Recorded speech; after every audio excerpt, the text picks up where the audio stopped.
On today's show, we're going to be talking about how to recession-proof your career by exploring what you need to do on your career and financial path. We're glad that you're here. I'm here. Jebb's here. We're so happy to be back with you in this season of Career Brand Story podcast. Jebb, it feels like it has been forever since you and I have been sitting down in this space to be able to talk to one another. I'm going to be honest, I'm a little nervous getting back here in the seat, but it feels good too. So how have you been? I've been doing pretty great. And I'm, like you, I'm really excited to be back, get some of the dust off of this podcast and, get these podcasting muscles back into shape. I feel like, because I follow you on social media and obviously we talk to each other, a lot. So it's not like I don't know what's been going on in your life for the last 7 months. But one of the things that you've been posting pretty regularly on your social media is you've been working with a client doing a time lapse. And I know that you've had to travel every day to go do this time lapse due to the way it worked out technology wise. So it feels like that's pretty much all you're doing. I don't know if that maybe feels the same way for you as well. Yes. Yeah, it absolutely does feel like that's all I'm doing. In fact, it has really, today when I go up there actually it won't be after we record because I have to go at night. Today will be day 76 of going up there. So I'm planning my whole days around it, because it's too long for me to leave the studio and get back home for dinner and then drive an hour up there. So I've just been working late and I come in really late and I work really late and then I go up there and I get home around midnight and, eat dinner at 1 a.m. and go to bed. Yeah. So when do you actually finish that project? What day will it be? Well, that's a toss up because construction schedules and supply line issues have already held up the project. It was supposed to already be over. So currently we're looking at, I think next week is what they're looking at the final time. My gut says maybe another week after that or something. Yeah. Well, and you've shared a little bit what do I want to call it, a sneak preview of some of that time lapse. I think it's going to be really cool when it comes all together, though. So kudos to you. I know It's been a lot of hard work. I'm excited to see the end product because not only that, you've done interviews along with that. So I think if your client is listening to this, I've worked with you for a long time. I know they're going to be thrilled with the final outcome, or they should be. So it's pretty exciting. Thank you. Yeah, thanks. Hey, and you know what else is really exciting is that in the start of a recession, we have work going on. Yeah, no kidding. That's very nice. And that's what we're talking about today. Yeah, and that's what we're talking about today. And so I want to kind of start off by what is a recession, because you may be listening and you may be like, I don't even really know what the definition of a recession is, especially if you're in the younger generation. I don't know that we've truly gone through. I mean, if you were born, prior to 2008, I mean, yeah. My son was born in 2004. You really wouldn't understand necessarily what that means just yet. So I thought it would just be good to talk about a general, simple definition of recession to kind of get us going and why this even matters to your jobs. So a recession is a gradual decline of the economy that occurs over at least 6 months. So basically, the government and the economic gurus out there say that we've got to have 2 quarters of a downturn to officially call a recession. And so we're probably in a recession, even though they haven't officially called it yet, because it's got to report all the way through. But the employment rate right now is sitting around 3.6%. So that's not been too bad. But what we are seeing is companies deal with financial headwinds, right? We've got inflation going on. We have higher interest rates. We have weak consumer spending, which is starting to lead to layoffs. And what's most interesting in this time period is where we've seen those layoffs actually happen first is in the IT space. So in quarter 2 of this year, we've had about 37,000 layoffs just in the IT space.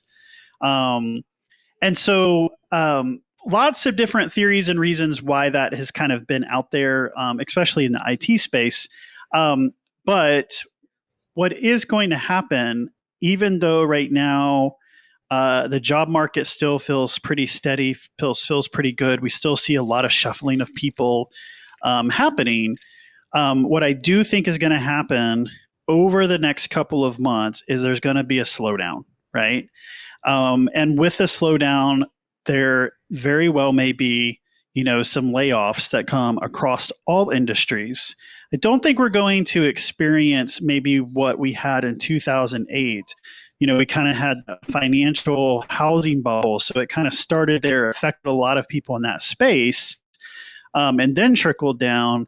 I think what we might find is that while it may not just hit just one industry, it's going to hit across a lot of different industries, and different companies in different geographical locations, different markets, right, are going to make decisions based on that. And I think it's going to be a little bit more spread out how we experience those layoffs, but nonetheless, people are going to get hit by them. So how do you recession-proof your job? All right, number one, you've got to start today investing in your career path. Now, I have been terminated from a job 3 times. I don't know if that's something to be proud of. It just is what's happened. One of those times was in 2008 during the financial crisis. So I actually hate to sound like an expert on this, but every time that happens, one of the first things that runs through your head in the moment that is happening is, what am I going to do now? Right? I mean, that's just a natural feeling of like, oh no, what's going to happen now? Yeah. And so the last time that I was terminated from a job, that question actually didn't run through my head because I had a clear career path that I was on. Like, I already have it mapped out. I know what's going on. And while in the moment, there's still some disorientation that happens, like I had this anchor plan that I could kind of come back to and go, okay, well, that happened. Now I just have to readjust and realign my plan. And I'm back off, doing my thing. And I wasn't really worried and consumed by all the other thoughts that come along when you end up losing your job. And so I think so many times people get caught off guard because they've gotten comfortable in the job. They've worked there for several years. They're really comfortable with their pay, their benefits. And you're just not thinking about updating the resume, updating your LinkedIn, putting together that career brand story, and how to communicate that effectively, because you're just kind of sitting in a comfort zone. So if you find yourself sitting in that comfort zone, here's some key questions that I would be asking myself today to help kind of recession-proof my job. First, I'd be asking myself, well, where am I today? And where do I want to go? All right. You got to know where you're headed so that you can actually start to brand and market yourself in that way. The next question I'm going to ask myself is, what value do I bring to my current job? Because when companies begin to reorganize and when they begin to look at, okay, resources and headcount, who are they going to keep? Well, they're going to keep the people who bring the most value to the bottom line. And are you one of those people? Are what that you are focused on, the work that you are doing, is it bringing the most value? And can you also demonstrate that value and communicate that value so that the higher ups understand that what they're investing in is making a difference to the bottom line? That's all that matters to them. I'd also be asking myself, what skills do I need to develop to get me where I want to go? So if I don't have the skills to get to the next level, this is a great time to start investing in yourself to develop those skills. Maybe you're on a project management track. Well, do you have your project management certification? maybe this is time to go get it. The PMP can be kind of expensive. It's great if you can get your company to pay for it, kind of sponsor that. But I will tell you another great certification out here that is so cost effective and such an easy thing for anybody to do, actually at any level. You don't even have to have any project management experience. I would recommend you go do this. You can go to Google Grow, and they have a project management certification. My son is 18. He's heading off to college. We homeschool. And so his last semester of school, he did the Google certification. He accomplished it in, I think, 8 weeks. He did it super fast. That's what he was really just focused on. It's supposed to, I think, take like 6 months to do, but it's a monthly cost. It's a low cost, but I was blown away by what they cover in that certification course. And it was easy for him to do. He understands the concepts of project management. They even got into some agile and some scrum stuff in that course, which is kind of crazy. And it's something he's going to be able to put on his resume, that he has a project management certification. Wow. That's fantastic. And again, for our listeners, that is grow.google.com. If you're looking to do that. And they actually offer other certifications that you can get. So it's not just in project management. I don't know, Jebb, if you've got that site pulled up and can see what the other ones are. I do.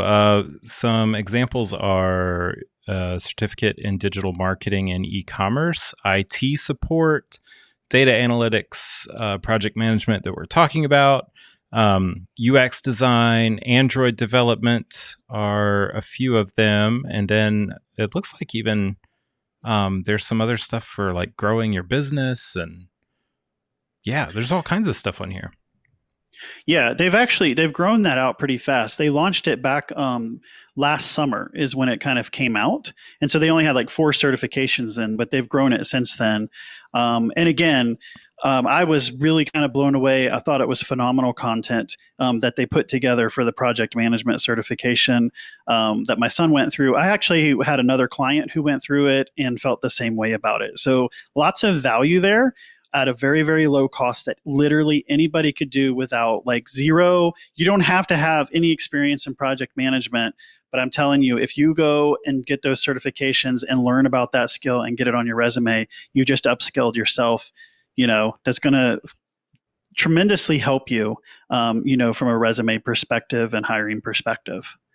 So now you may need to broaden your skills. If you're at an executive level, maybe it's leadership skills. Maybe this is a time to invest in some executive coaching and grow some of that emotional intelligence skills or some communication skills. So, whatever level you are, this is the time to really step back and like invest in yourself so that you've got the right tools to take you to the place that you want to be able to go to. And the last question I'm going to ask myself as I think about, how to kind of put together a really strong career path that keeps me recession-proof job going is, can I communicate my career brand story effective? And I know right now I'm about to sound like the salesperson because we're career brand story, but we passionately believe in this, that it doesn't matter whether you're the active job seeker or you're the passive job seeker. Everybody should know how to communicate their career brand story effectively, because I'm telling you right now, the best opportunities are not because you got a great resume and you applied for the job. The best opportunities come because you are sitting in a conversation at a party, at a networking event, at a Chamber of Commerce event, at a leadership event, at, your kids' soccer game or baseball game, and somehow you strike up a conversation with some person and they say, "Oh, what is it that you do?" And how you answer that next question will determine whether you're about to open doors for a new opportunity, or they're going to just go, "Oh, that's really nice. Look, Bobby just hit a home run." Right? Who's Bobby? So, I mean, he is the all-star player this year. But I mean, that how you answer that question and being able to have it ready at all times in a very natural way can open up, a lot of doors for you. So if you haven't really stepped back and thought about it, and I just talked to someone today that's signing up with us, worked in the same company for 22 years, and she said, I know I'm just saying too much. It's not concise. I've done a lot, but I know that I'm putting out too much, right? And so she's coming to us, and we're going to edit it down. We're going to get it into a really concise, great, comprehensive but yet cohesive career brand story that she can really communicate her value out into the marketplace.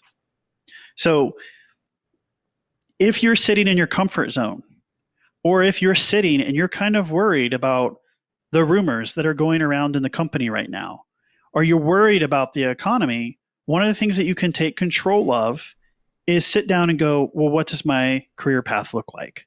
And what am I doing to work on it? And you've got to be the one to do it. No one is coming to your rescue. No one's going to come in there. Your HR department's not coming in there. Your manager's not going to come into you and go, well, let's talk about that career path. Let's talk about where you're going. Maybe a really great manager like myself might do that, but there are very few far in between that are actually going to take the time to do that. So you've got to take ownership and put that together and really step back and think about it. The second thing that I would do to recession-proof my job is I would map out my health and wellness path. All right?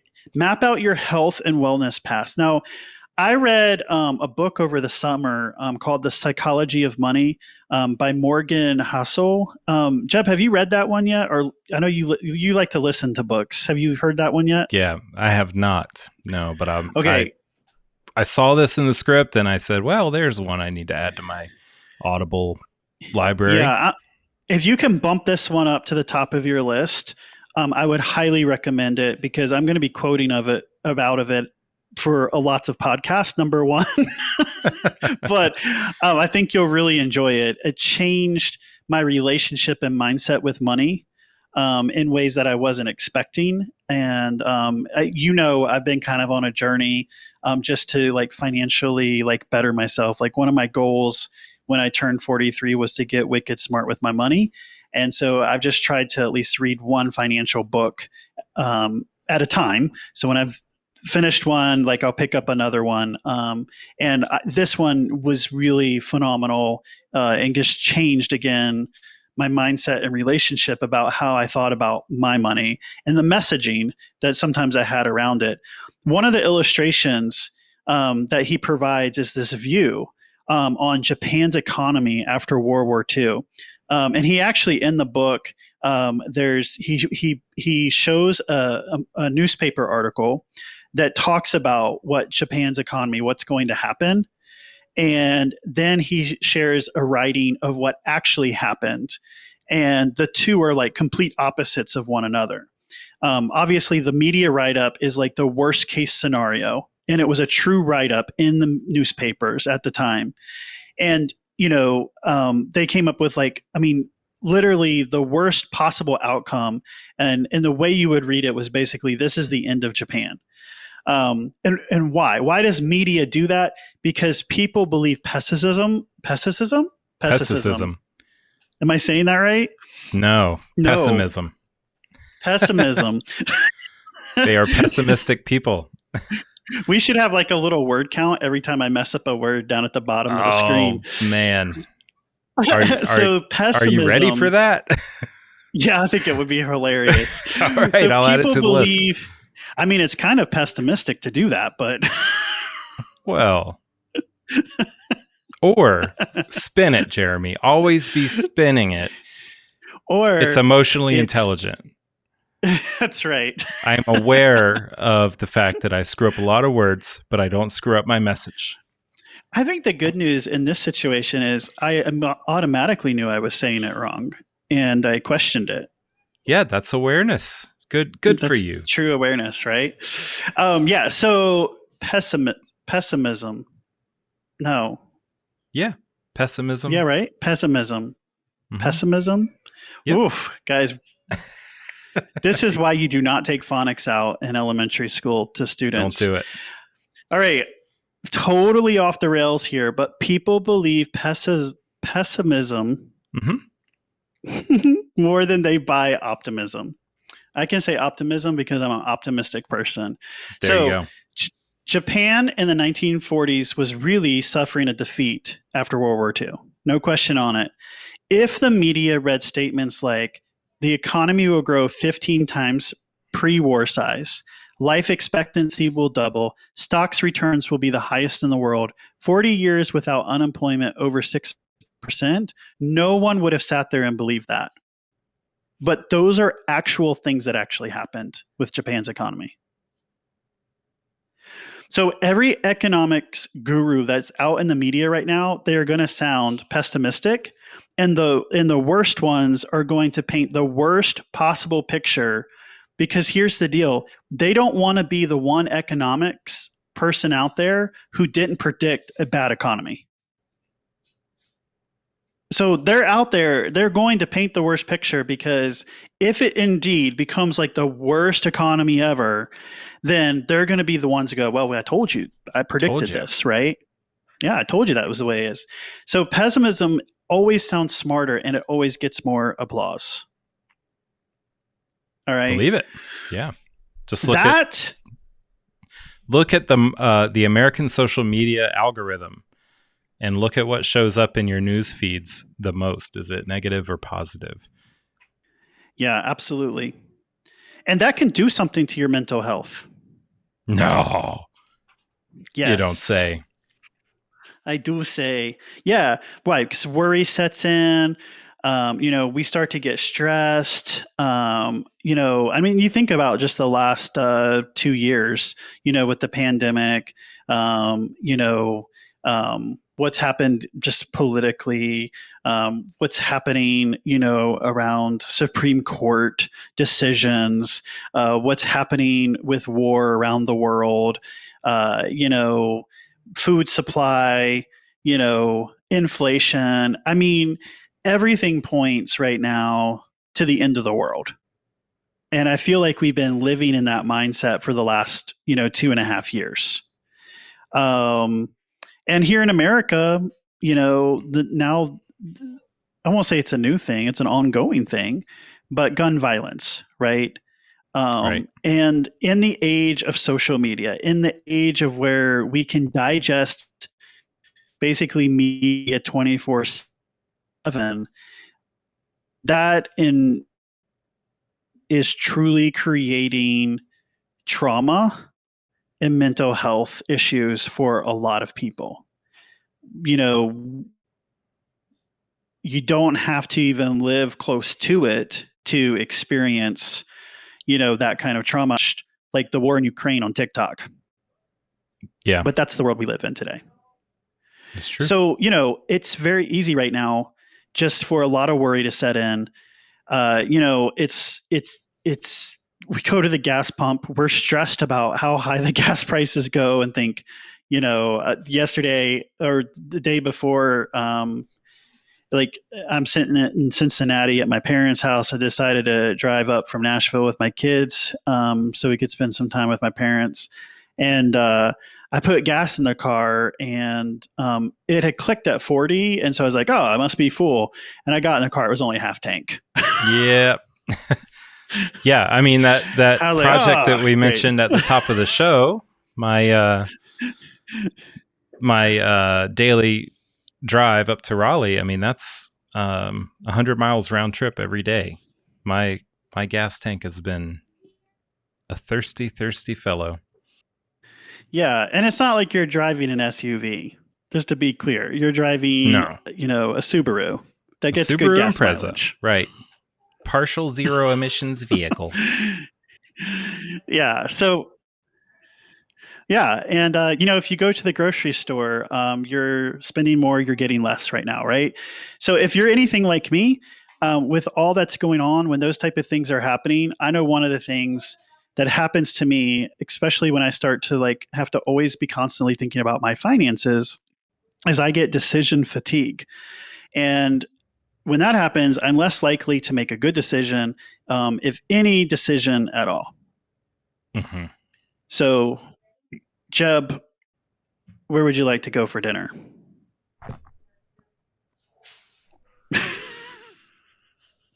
I cannot decide that. I know you put that question in here because I can't decide. I can't, man. I think I want some nachos. But that limits that opens up so many options of where to get nachos, what kind of nachos, cheap nachos, expensive nachos, hipster nachos, authentic nachos. Man, I don't know. Yes. Now, when we lived in proximity to each other, this was a daily question of where we were going to eat. And it probably always took us anywhere from a half hour to an hour to even make that decision. And I'm sure much there longer. are times where we made the decision and even probably got to the location and then changed our Absolutely. minds. Yep. It was usually like arriving at the office, 9 a.m. What do you want for lunch so that we could be figuring it out for the next 3 hours? I just, again, like, I know it seems like something maybe not to focus on, but enable to recession proof your job, your mental and health wellness is really, really important. Because again, if for some reason the layoff comes, that can do a lot to you where you think, wow, it can do a lot to your value and your self value and your self worth. And you need to protect that because I will tell you that that decision actually has nothing to do with your self value and your self worth. It's going to feel like it does, but I'm telling you, it absolutely does not. So unless you were fired for being a murderer, in that case, you are a bad person. Yes. Yeah. But for 99.9% of people out there, it's not a reflection of your actual self. It's really important to do that. And I, you know what, I am as guilty as anybody in not really focusing on that, because I get into the mode of high productivity, got to take care of this, get this done, make this happen. And, I forget to do the self-care piece and take care of myself and really kind of protect that. And you got to do what's best for you. Maybe you need to get off social media for a while. Maybe you need to incorporate daily walks and exercise into your world. Maybe you need to, stop drinking sodas all the time. Whatever you got to do to kind of help, promote that. So we're going to talk about kind of this last job that I worked over the past 7 months in coming episodes. But I will just tell you that during that time period, my blood pressure went skyrocketed. When I left the job over the last 2 weeks, my blood pressure has dropped by 10 points. Wow. So again, mental and health is path, and really thinking about that's really, really important. The last thing that I think you can do to really recession proof your job, and this is probably the most important, it's why I made it last, because I want to really focus and talk about this. Build a financial freedom path. So Jebb, let me ask you this question, and you don't necessarily have to answer this out loud, but I'm just curious if you know of a number, but how much money do you need in your bank account to feel safe? Oh my gosh. I have no idea. I have not built a path to financial freedom. So I might think about like somewhere between 8 to 10 grand would make me feel safe. Yeah. Yeah, I think I actually, so I have these financial advisors I've been working with. I actually asked that question of like, is there any point that people like get a certain number in their bank account and they just feel safe? Or as you make more money and you accumulate more wealth, does that number just keep growing higher and higher? And they didn't actually have an answer either. I don't know that it was one that's ever been really, put out to them before in that way. But like for me, I think about that. Like my wife, Christy, and I have talked a lot about that. Like what kind of, what kind of money do we need to have in the bank where we feel safe, like we know that our needs are provided for, we're not going to worry, we're not going to panic about how to pay a bill or how to take care of an emergency, type of thing. I would really encourage everybody to think about what that number is for them now, and then get to that number as quickly as you can. Financial experts out there, right? We've all read this. They're going to tell you, well, you need to get 3 to 6 months savings put back, right? And I understand, like, that's great. That's standard advice. But the reason I like asking the question about how much money do you need to make you feel safe is because I think that number is different from everybody. Mm-hmm. And so when I based my answer on that, on like around 3 months of bills. Yeah. I mean, it probably is around that, but I mean, again, I still think that number is just different. And I think it was like, for me, it was a different way to think about it than 3 to 6 months, because like when I think about 3 to 6 months, to me, that still it feels like a lot to attain to and get to. But when I start thinking about my safety, like what I need just to be safe, like that number kind of changes for me, and it feels more attainable. And maybe even more an emotional connection of like, okay, that's why I'm trying to get to this and save this money back. I don't know if that makes any sense, but that's how my brain. Well, it goes hand in hand with the emotional well-being, preparedness. Like when you're thinking about those kinds of topics. Yeah, they just go hand in hand together. So it does make sense to me. Peace of mind is worth a lot. And I think that the reason I'm talking about like the financial freedom path is because if you find that you are experiencing a layoff, the first question that goes in your head is like, okay, what the hell am I going to do now? And then the second one is, how the hell am I going to pay for my bills and my insurance? Right. I've gone through this 3 times and I can tell you both of those questions come up every single time. And so if you have financial freedom path put in place, you're not worried about that.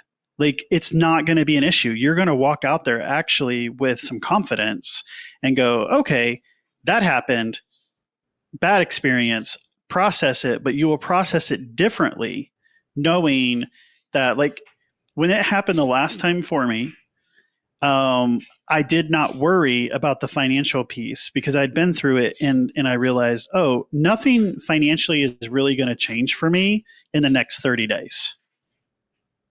Now, if I don't have my career path aligned that we talked about earlier, then in 30 days, there's going to be issues.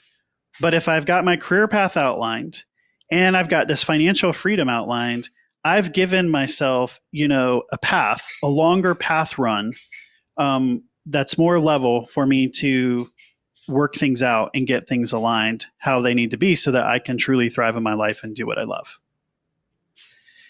And so I think that is like really key for,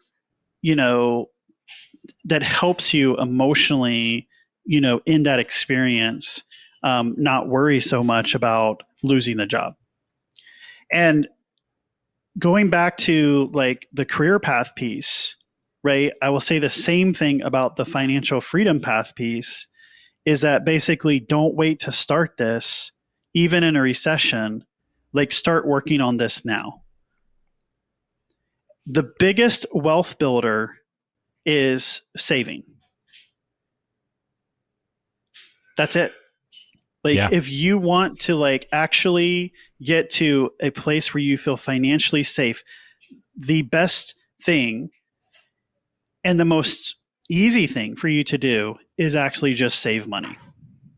Yeah, makes a lot of sense. I mean, my wife and I